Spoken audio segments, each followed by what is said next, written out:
Hey everyone, this is Craig Wilson with today's Quick Hits.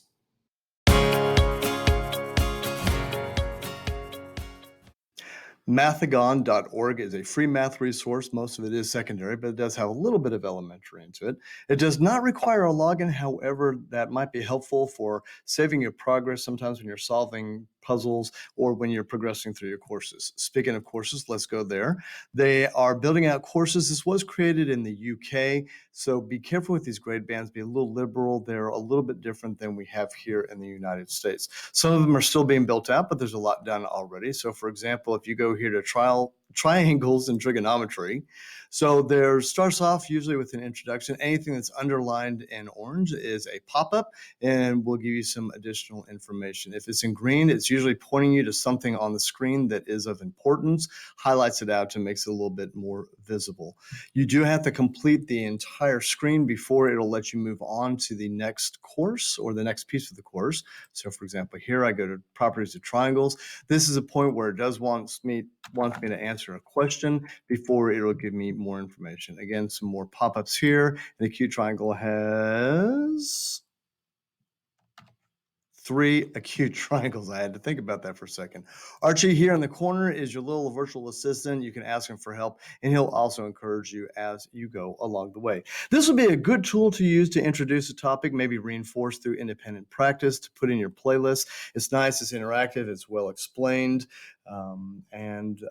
Again, it's not all built out, but it's pretty cool. Over here to activities, there's a couple different things that I'd like to highlight. There's puzzles, video games, introductory videos for different topics in mathematics. Let's go over here to problems and puzzles. This might be nice for an entrance ticket, exit ticket, a challenge, something to put on a choice board. So for example, if you look at this one, here's your problem. You've got a castle surrounded by a moat that's 5 meters wide. You have 2 planks that are 4.8 meters long. How are you going to cross the moat? You need to log in. This is one of those places so that you can see the solution. So coming back out here to activities, another one you might want to go to is applications of mathematics, which answers that age-old question from students: why do I have to know this?